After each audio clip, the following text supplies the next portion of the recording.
How to download and install Adobe Firefly. In this video, I'm going to show you how you can easily do it. First of all, open Play Store.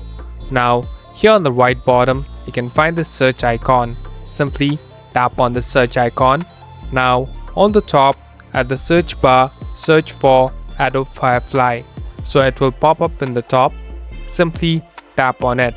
Make sure that this is the right application. You can verify it by seeing the logo and verify it by seeing the company's name. Now here on the bottom, tap on install. So the installation process has just begun. So what is this app about? Basically, this is an AI tool.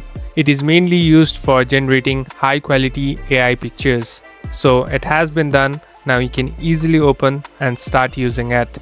Thank you for watching this video. I hope this video will help you.